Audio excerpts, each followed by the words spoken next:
Hey students, how are you? Hope you are doing good, and even I am fine here. Okay. In the last video, we have started our history lesson number 5, that is kingdoms, kings and an early republic.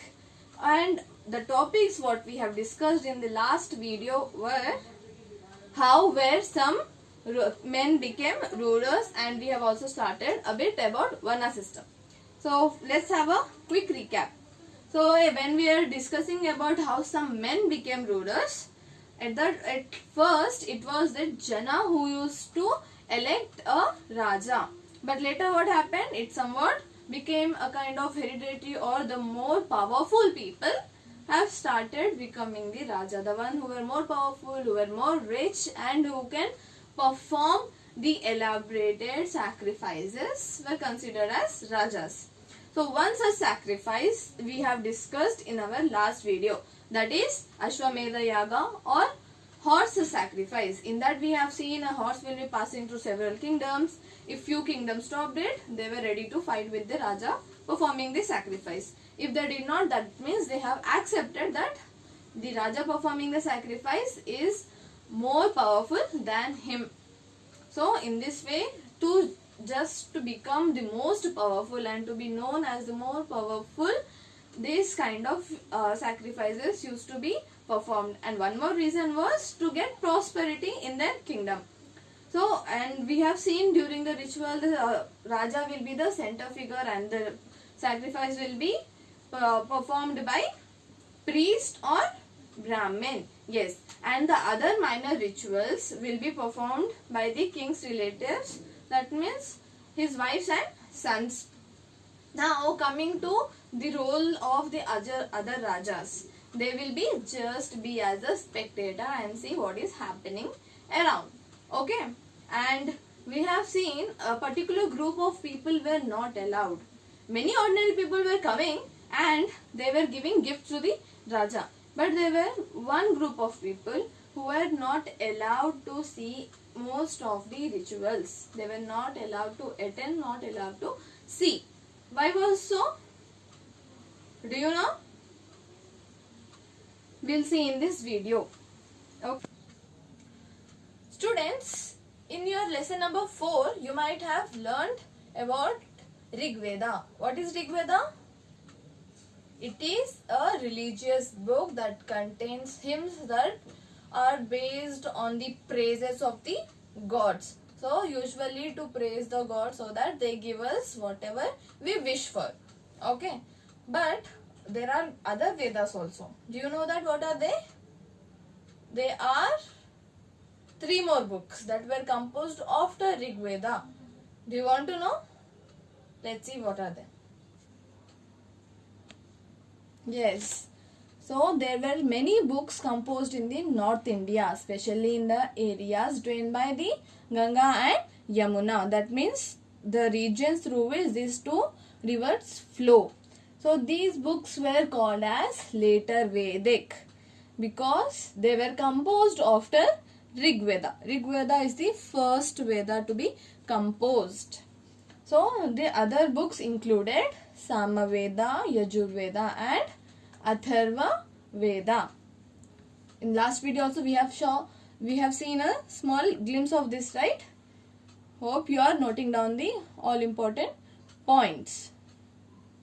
So Vedas, what does Vedas contain? So first coming Rig Veda, it will be having hymns or poems to praise God. That means all related to the praising of the God. Next comes Samaveda.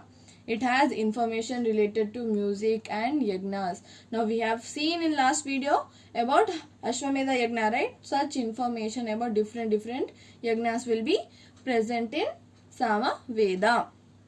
Next is Yajurveda. In this, it will be having time to perform any ritual. Usually you will be knowing, no, before doing any auspicious thing, before starting any prayer, they will be looking for muhurtam, right? Yes. So how to do, when to start and when not to start, all the information about the time will be given in the Yajurveda. Next is our Atharva Veda. It has information about medicine and magic, and it also includes, the people say that even it has information about black magic. Yes. So Ayurveda, you know about Ayurveda, no? So information about such things are also given in Atharva Veda. Next, moving forward, who composed the Vedas?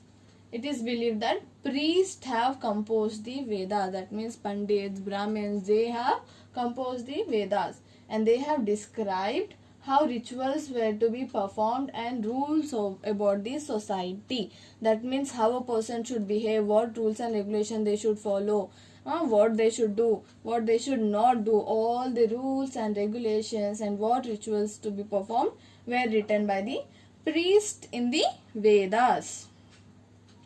So in one of the rule or one of the practice followed in the society was Varna system. Okay, the Varna system was mentioned in our Rig Veda. The society was divided into 4 by priests. So this is a very important point, students. The society was divided into 4 Varnas by the priest.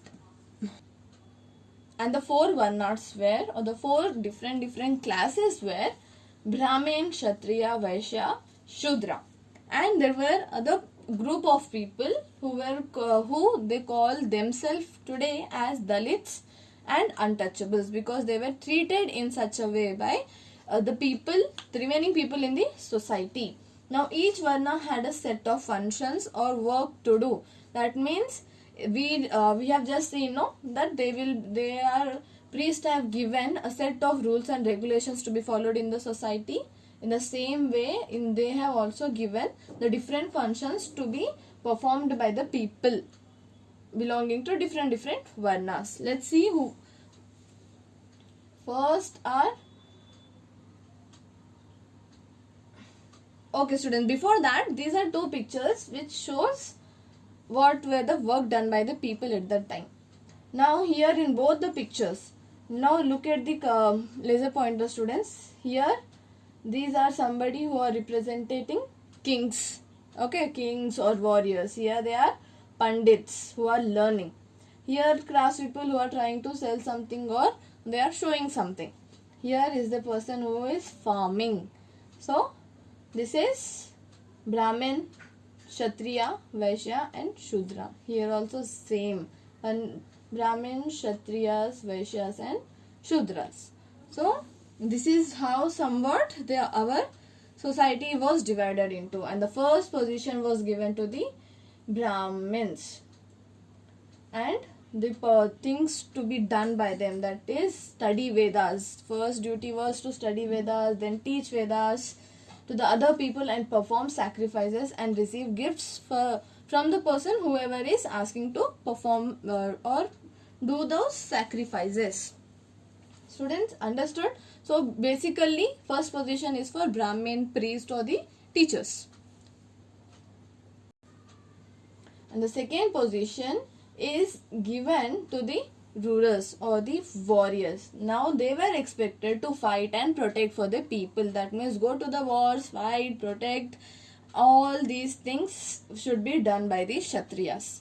So third position was given to Vaishya. They were expected to be farmer, herders and traders. That means they can only do farming, herding or trading. They can try any of these occupations but not related to the Kshatriyas or Brahmins. Okay. Now here both Kshatriyas and Vaishyas could perform the sacrifices. If they had money, they can perform the sacrifices. They had an option. Or it was like they can do the sacrifices. And the last and the lowest were Shudras. Now the thing or the work expected from them was to serve the other 3 groups, that is Brahmin, Kshatriyas and Vaishyas. They could not perform any rituals and not allowed to study Vedas also. Often women were also grouped with the Shudras. Okay, so here the 2 pictures you can see that how worst was this. Just to imagine what kind of worst situation these people have faced. And there were other group who were called Dalits.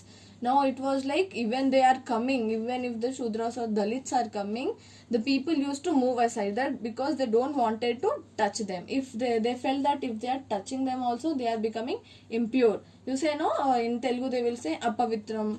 Okay, they used to feel like that. Again they had to bath. They used to feel that they have to bath with Ganga Jal again, with the sacred water. Then only they can become pure. So all these things were happening with the Shudras and the Dalits. Now students, this is a quote, or we can say a paragraph from the Rig Veda. Then the name of it is Purusha Sukta. Students, if you want to note down, please note down, it is Purusha Sukta from Rig Veda. Now in this they are telling that how according to a human body, how are these four varnas divided. So if a person's body, if we are saying, then Brahmin is believed to be originated from mouth. Again the Kshatriyas from their arms, because they will be having more muscle powers to fight and do all these things. And thighs became the Vaishyas, and from his feet Shudra were produced. That means mouth is Brahmin, arms Kshatriya, thighs Vaishya, and from the feet Shudra. So this is a words given in the Rig Veda, and the name of the Sukta is Purusha Sukta. So students, see, so these were mentioned, as we said, it is mentioned in our Rig Veda, no? So this shows about the classification of the society. Students, in that, in a sacred book, in our one of the holy book that is read by Hindus mostly, Bhagavad Gita, in that also they have mentioned about the Varna system. First they have given about Brahmin's virtue, then Kshatriya's pride, Vaishya's task, and Shudra's state. So here they have told, they have given this verse. You can read this, students, that this is from the chapter 18 verse 41 to 44. But okay, first I'll read it out for you, then I hope you will understand. A Brahmin's virtue. Born of his nature are sincerity, serenity, self-control, austerity, purity, tolerance, honesty, learning, and to know the truth of things which be. That means who have self-control, who can have a control over ego, and the person who is very tolerant, he is very pure, honest, who can learn and who can know the things perfectly or very truly. Second is Kshatriya's pride. Born of his nature, lives in valor, exuberance, determination, resourcefulness, bravery in battle, and generosity and noble demeanor as a lord of men. That means the person who is brave, who can fight, who can defeat the opponents, and such courageous things are mentioned about the Kshatriya. A Vaishya's task. Born with his nature is to till the ground, tend cattle, and venture trade. That means, as we have already seen, till the ground, that is farmers, tend cattle, herders, venture trade, that is traders. A Shudra state, suiting his nature, is service. That means serving the other three groups. Now, one thing what you have to observe in this is they are not mentioning that if a father is Shudra, the son also should be a Shudra. Here, if you observe, there is a term given, that is born of his nature. That means if that person is having such quality, he will belong to that category. That suppose if a Vaishya's son is having a quality of becoming a Brahman, then he can become it.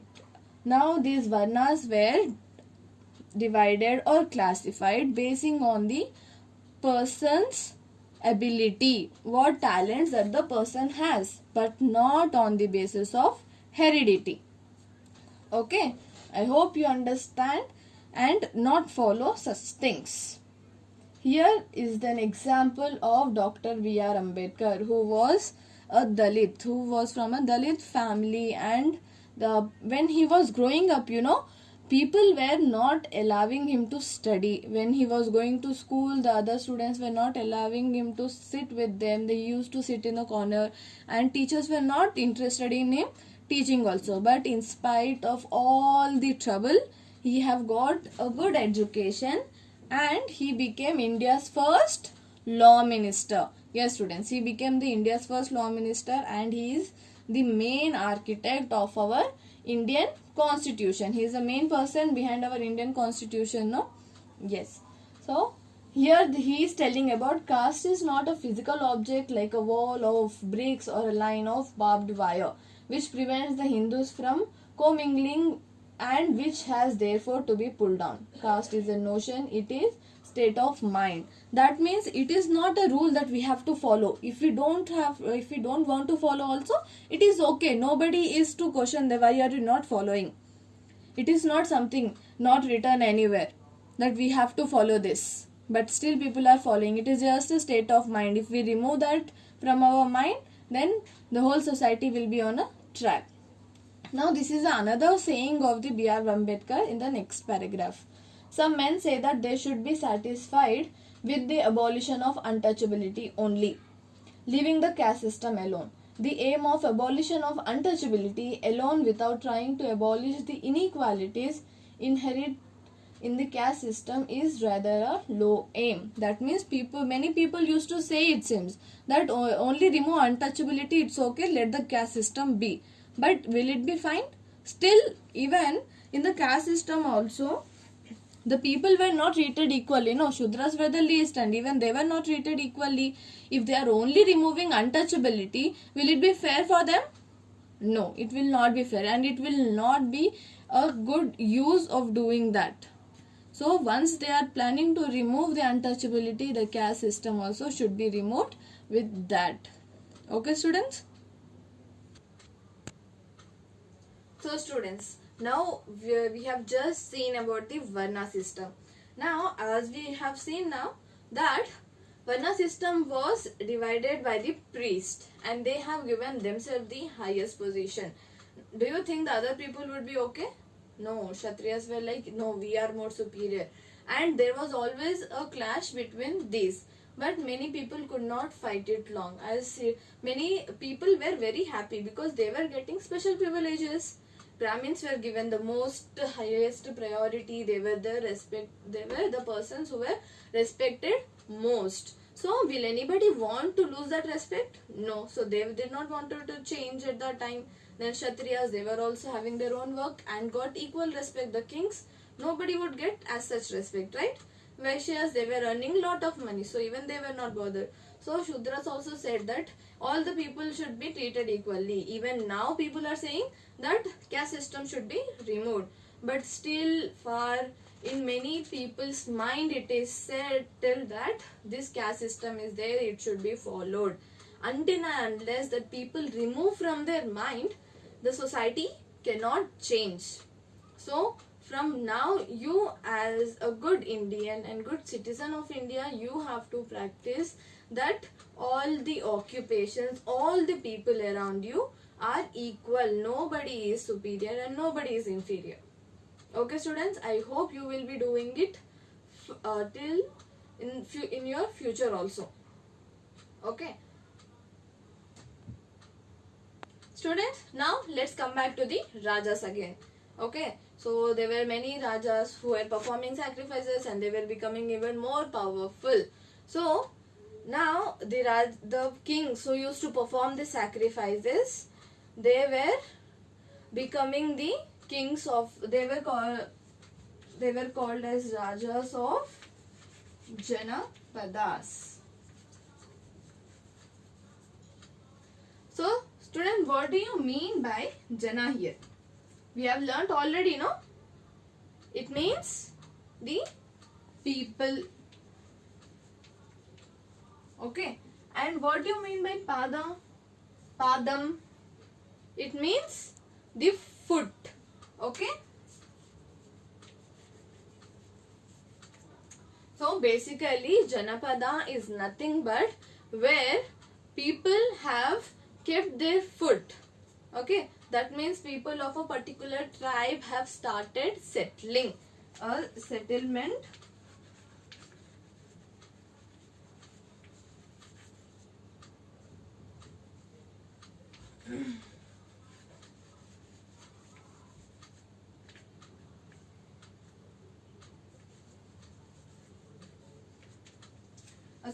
of a particular tribe. So Janapada is nothing but a settlement of a particular tribe, and the persons who were performing these sacrifices were started calling, and they were recognized as the Rajas of the Janapadas. Students, there were many Janapadas at that time, and many people have settled in those places. Now, archaeologists have excavated a number of settlements in these Janapadas. Purana Kila in Delhi near Hastinapur near Meerut. Second is Atranji Khera near Etap.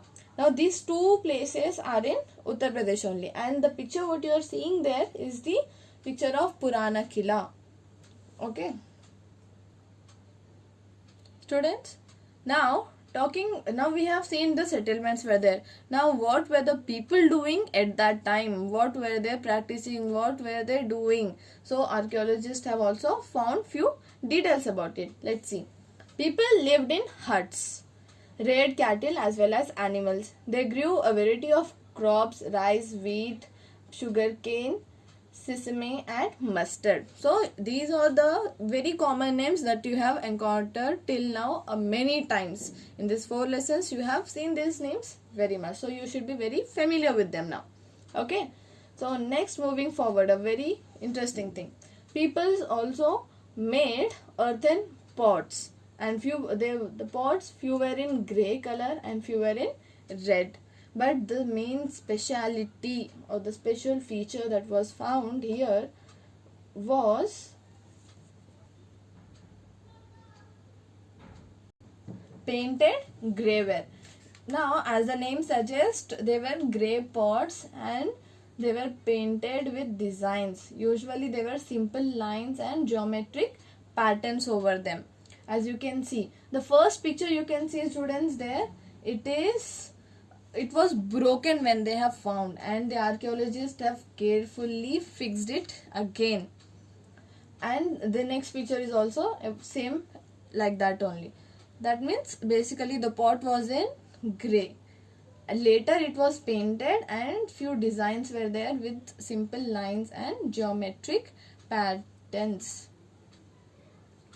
So students, in this video we have seen 2 very important topics, that is Varna system and Janapadas. Talking about Varna system, how was it classified, from which books do we learn, and in which verse it is written, and also that in our holy book, that is Bhagavad Gita, and what are the sayings about our Dr. B.R. Ambedkar regarding to the caste system also we have seen.